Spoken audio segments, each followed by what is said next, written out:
Bon, deuxième palette, pour l'instant ça se passe bien, ça chauffe pas trop. Par contre ça nique les mains. C'est pas ergonomique du tout. Enfin ça l'est, mais on est très crispé dessus. Hein. Donc attention les crampes métacarpiennes. Ça, pour l'instant, c'est pas mal. Et ça continuera de l'être tant que le moteur survit et ne crame pas. Si c'est jamais le cas, c'est l'outil de l'année. Salutations camarades bricoleurs et bienvenue dans l'atelier pour la revue, encore une fois, d'un outil Parkside que j'ai reçu il y a peu et qui vient remplacer la scie plongeante dont j'avais dit que j'étais satisfait pour une raison très simple, c'est qu'elle a rendu l'âme. Donc je n'en suis plus si satisfait que ça. Pour mes travaux, à savoir majoritairement la fabrication de nichoirs, je suis amené à démonter des palettes que j'ai un peu partout pour ensuite concevoir des nichoirs à partir de palettes de récupération. Sauf que jusqu'ici les palettes je les démontais souvent en retirant clou par clou, sauf que pour des raisons d'efficacité c'est pas toujours possible et même j'évite de plus en plus parce qu'en fait les parties avec des clous, je vais prendre celle-là comme exemple. Même si c'est pas du tout les dimensions, mais les parties avec des clous ici ont tendance à plus facilement se fendre ou à se casser, et vu qu'on cherche à faire des choses quand même assez résistantes, j'ai tendance en fait maintenant à simplement découper les parties entre les clous. Alors c'est vrai que ça fait un petit peu gâchis, mais dans tous les cas de toute façon les palettes sont destinées à être détruites, incinérées, brûlées, jetées en déchetterie, enfin bref, elles sont destinées à être dégagées. Donc maintenant je procède comme ça m'arrive encore de démonter quand les planches sont pas trop dégueulasses, mais généralement les palettes elles ont traîné pas mal dehors, ou si elles sont mises au rebut c'est parce qu'elles sont à moitié défoncées. Donc maintenant je procède comme ça. Pour ce faire, initialement je faisais ça à la scie sauteuse, qu'on a déjà vu, j'en ai déjà parlé sur ma chaîne. Sauf que les scies radiales sont beaucoup plus efficaces, donc scie circulaire. Et j'utilisais jusqu'ici un outil avec prise secteur qui était la scie plongeante, dont je crois que je n'ai même pas eu le temps de faire de vidéo, même si ça faisait 9 mois que je l'avais. Au bout de 9 mois, comme d'autres outils Lidl que j'ai eu, les ponceuses à bande notamment, le moteur a brûlé. Alors est-ce que j'ai été trop violent avec ? Je ne peux pas savoir parce que je n'ai fait que l'utiliser pour découper des palettes. Donc pour moi c'est pas normal. Après, du coup je passe sur cet outil là que j'avais commandé alors que ma scie plongeante fonctionnait encore, donc j'avais prévu d'utiliser les deux en tandem, surtout celle-ci pour pouvoir... Ça c'est pas normal ça. Ah, ils aiment bien les petits bruits de jeu là, chez Lidl. Celle-ci devait me servir à démonter les palettes directement en nomade avec quand je suis dans un véhicule ou que je traîne dans une zone industrielle, ou les deux.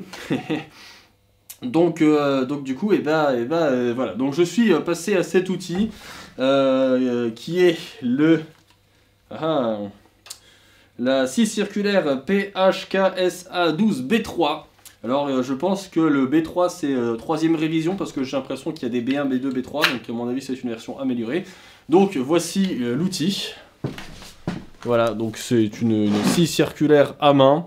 Pas bien grosse, mais suffisante pour découper des palettes, c'est pile poil ce dont j'ai besoin. Qui fonctionne sur les batteries 12 volts Parkside, qui sont pas toujours évidentes à retirer. Donc ça, j'en ai plusieurs, j'en ai 3 en 4 ampères comme ça. Et ensuite, j'en ai 2 petites, une 2 ampères et une 2 ampères 5. Batteries qui s'intervertissent comme ceci et qui permettent de faire fonctionner l'outil.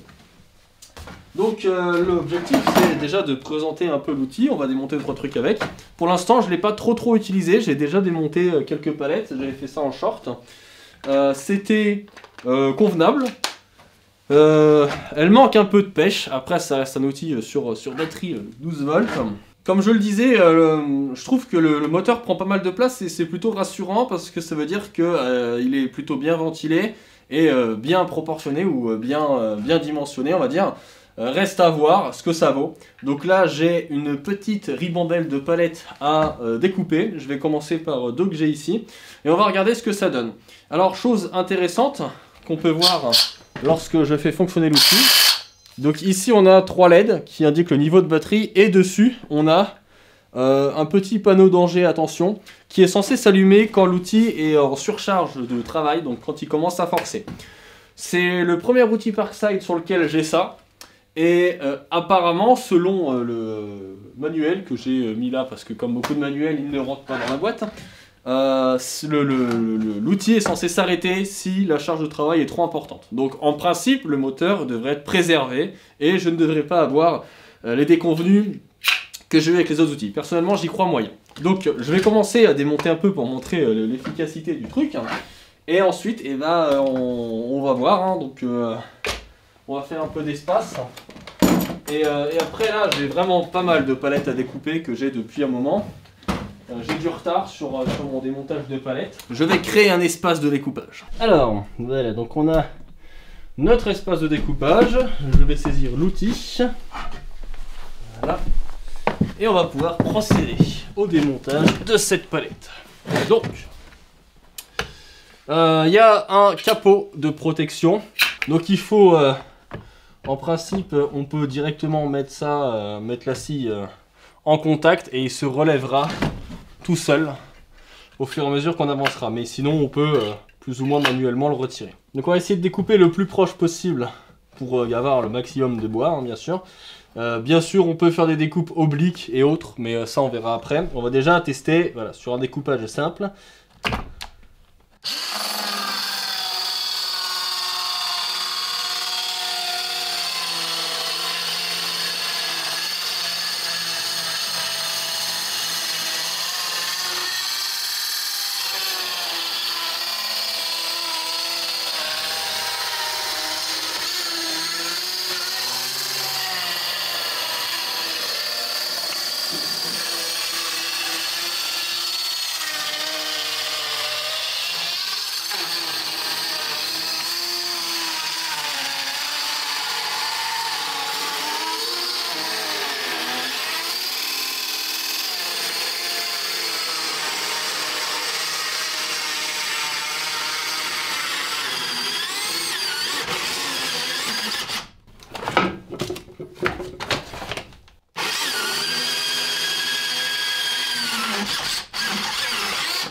Voilà, bon.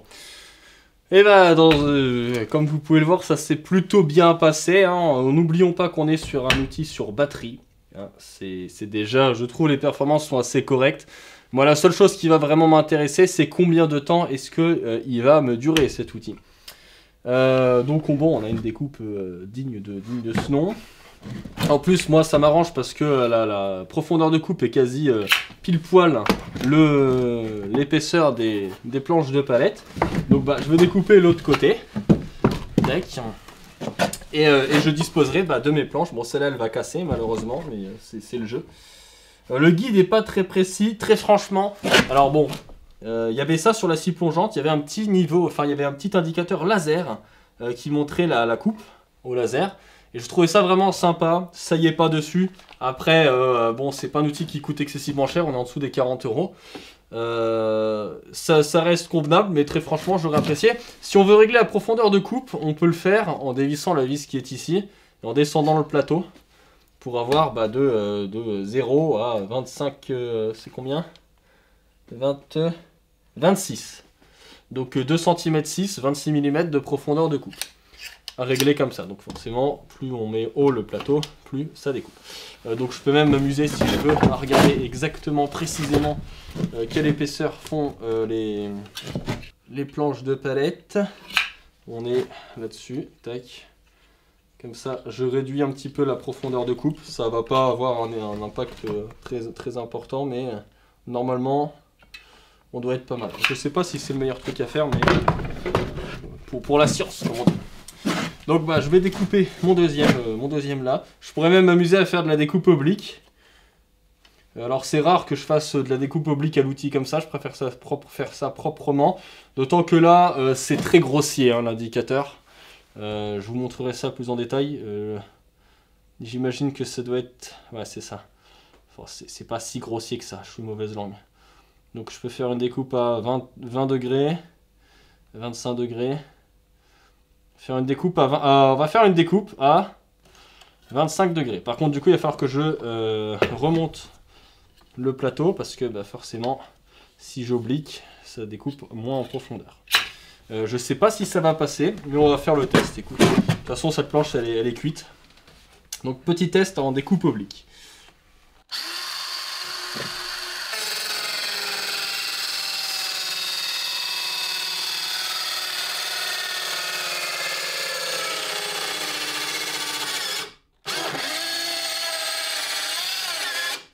Ah.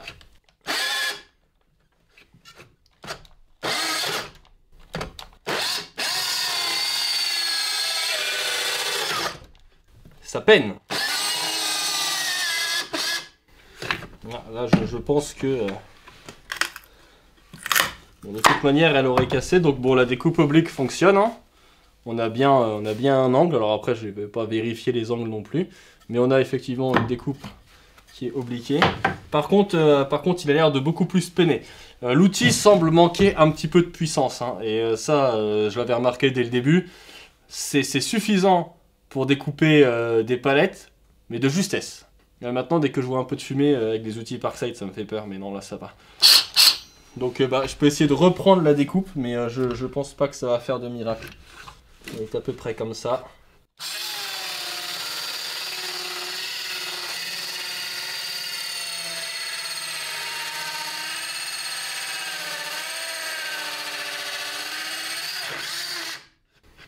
Bon bah là j'ai eu le droit au petit voyant, donc là j'essaie de surtout pas forcer s'il y a le voyant, parce que même si soi-disant l'outil est censé s'arrêter tout seul, j'y crois moyen. Là bon bah en termes de puissance on est vraiment limite. Alors est-ce que j'arrive à remettre la scie dedans? Ça c'est un peu technique. Non. Donc là bon bah là c'est... Je pense que la découpe oblique sur des planches plus fines ça doit le faire. Là on est vraiment en limite. Alors après, il faut aussi beaucoup adapter la vitesse de découpe, enfin votre vitesse d'avance à l'outil. Donc là, en l'occurrence, il ne faut pas y aller trop fort ou trop vite parce que sinon, bah, l'outil a vite tendance à être en surcharge. Donc si on refait un test, alors là, je voudrais me rapprocher un peu plus d'ici.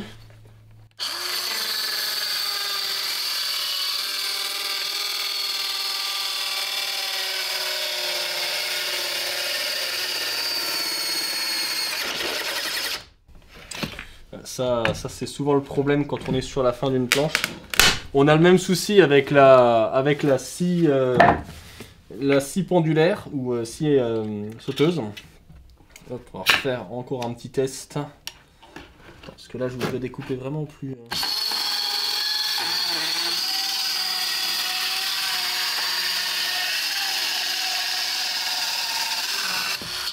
Bon, celle-là ça a été très bien.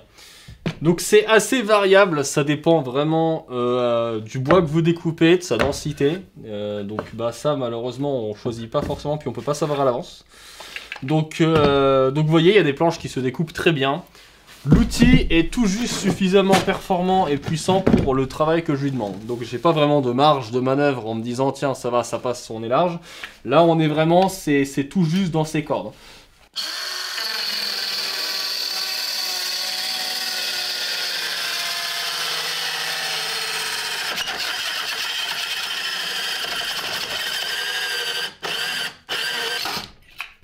Bon, ça arrive souvent que le petit icône clignote, par contre jamais l'outil s'est arrêté tout seul, hein, comme c'est dit sur le manuel.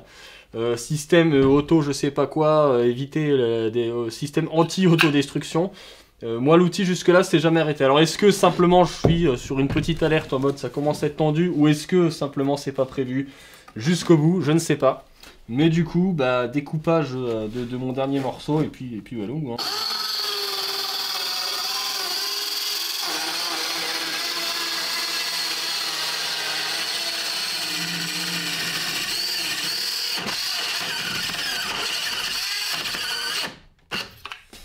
Ça, les bouts de planche, c'est toujours un peu technique. Alors c'est pas dramatique pour moi parce que derrière je les reprends à la scie anglais. Mais du coup voilà, pour le petit test. On va finir sur une petite conclusion concernant l'outil. Et puis voilà, on aura fait le tour.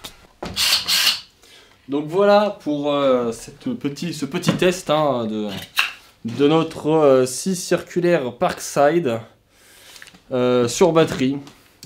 Donc toujours, ça va être la synthèse pour beaucoup d'outils Parkside. Les outils Parkside sont vraiment bien. Ce qui va définir en fait si cette description est réaliste ou non, ça dépend simplement de la difficulté des travaux que vous entreprenez et de l'intensité. Pour le bricoleur novice ou néophyte, les outils Parkside sont vraiment très bons. C'est plus ou moins avec ça que j'ai commencé à bricoler de manière sérieuse du Parkside, parce que c'est abordable. Jusqu'ici, les outils Parkside ne m'ont jamais fait défaut au début. C'est toujours quand j'ai commencé à leur demander des efforts conséquents, peut-être trop d'efforts, qu'ils ont fini par me lâcher. Je préférerais des outils qui se mettent en sécurité, plutôt que des outils qui crament. Mais bon, ça après, voilà. Donc, toujours pareil, pour celui qui a 2-3 travaux à faire vite fait et qui a besoin de l'outil électrique associé, bah, je pense que ça vaut toujours le coup d'essayer, d'autant que il y a un service après-vente que j'ai l'occasion de tester. Alors, tous les outils ne dépendent pas du même service après-vente.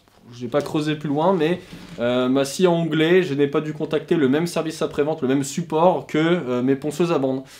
La scie à onglet, ça a été réglé très rapidement, très professionnel, par mail. J'ai donné un RIB, ils m'ont remboursé. Enfin, ils sont en train de me rembourser, mais normalement c'est bon. La ponceuse à bande, il faut que je sois rappelé par un numéro masqué, et c'est beaucoup plus technique. Donc là, c'est pareil, les services après-vente, peut-être qu'il y a des outils, vous allez bien tomber, d'autres moins. Dans tous les cas, bah, je continuerai de vous donner des infos et des nouvelles de ces outils. Je pense que ça vaut quand même le coup d'essayer Parkside, c'est d'ailleurs pour ça que je le fais.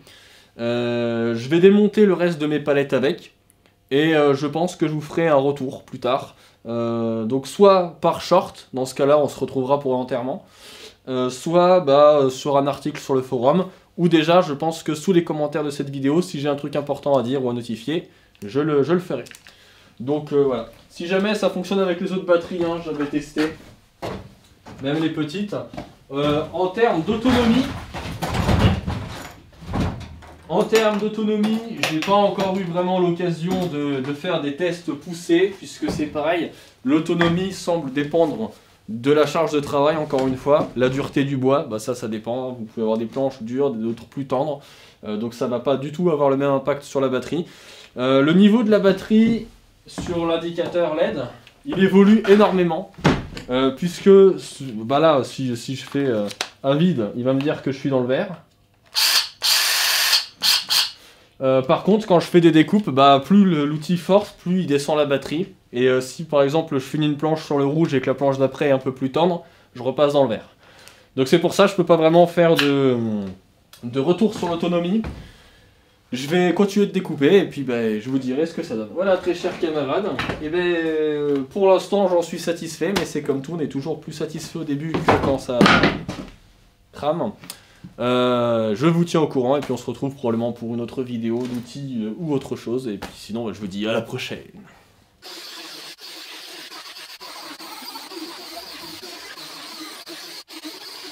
Bon, deuxième palette. Pour l'instant, ça se passe bien. Ça chauffe pas trop. Par contre, ça nique les mains. C'est pas ergonomique du tout. Enfin, ça l'est, mais on est très crispé dessus. Hein. Donc attention, les crampes métacarpiennes. Ça, pour l'instant, c'est pas mal. Et ça continuera de l'être tant que le moteur survit et ne crame pas. Si c'est jamais le cas, c'est l'outil de l'année. Hein.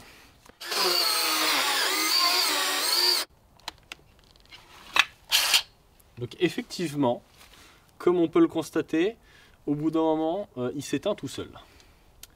Quand le travail est trop important, s'il y a surcharge, il s'éteint tout seul. Et ben, si ça préserve le moteur comme c'est annoncé, et ben, aux petits oignons. Par contre, ça veut dire qu'on ne pourra pas tout découper avec. Genre là, par exemple, cette planche-là, il n'en veut pas. Bon allez, je vais l'embêter encore un peu. Il y en a là qui traîne. J'ai 2-3 autres Europal là-bas. Il y en a des que je vais pas découper.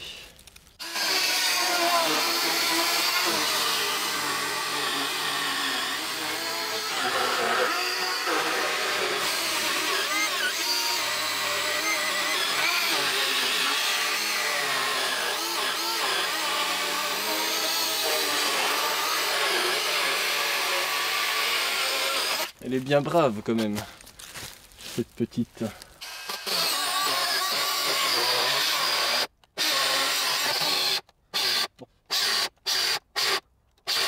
j'ai fini la batterie là. Non, j'ai fini la batterie. Donc voilà une 4 ampères, plutôt bien chargée. Je l'ai déjà utilisé un peu hier, donc on peut découper. Enfin bah là du coup, je sais pas trop comment compter, mais 4 à 5 palettes comme ça. Peut-être un peu plus, peut-être un peu moins, dépendamment encore une fois du travail qu'on demande. Donc bon bah ça fait 1 ampère par palette si tu veux calculer. À la louche. À la louche. Je vais changer de batterie.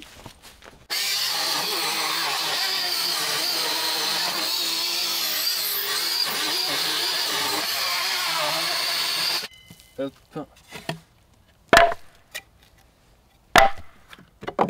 Dommage. Dommage, dommage. Une plonge de perdu, ils disent de retrouver. Non, c'est pas ça.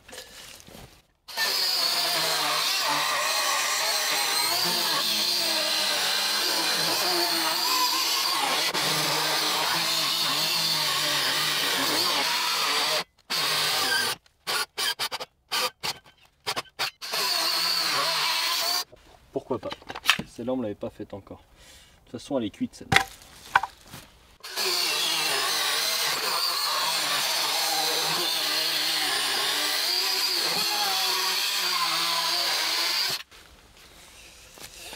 Eh ben dis donc, ma foi tu fais des prouesses. Et ben, ça n'a pas l'air dégueu, hein. Ça n'a pas l'air dégueu du tout. On a encore 2 planches à gratter derrière. On va mettre tout ça à sécher. Celle-ci elle est cuite. Hop. Allez, tourne le coton. C'est les manèges des ébulons. Alors petit bonus, il y a même une petite lampe LED. Bon elle est là pour dire qu'il y a une lampe LED. Ça éclaire un peu. Pas grand chose. Ça éclaire suffisamment pour dire qu'il y en a une, pour voir qu'elle est là, mais pas suffisamment pour savoir à quoi elle sert.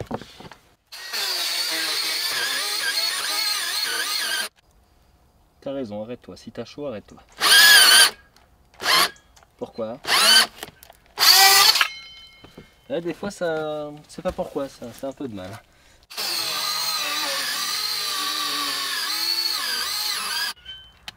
C'est normal. Il y a toute la planche qui est forcée un peu là. Je peux comprendre, je peux comprendre. Là, bénéfice du doute, bénéfice du doute. Tiens, regarde. De toute façon, vu comme ça se casse, franchement, je pense pas que j'en ferai grand chose de celle-là. Elle est un peu pourrie.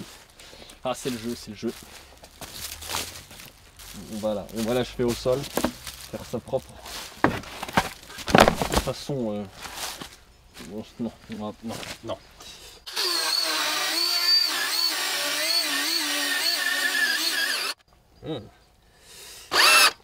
Suivant le bois sur lequel tu tombes, ça peut être affreux. Hein. Bon, je t'en veux pas, je t'en veux pas. De toute façon, cette planche, elle fait la gueule.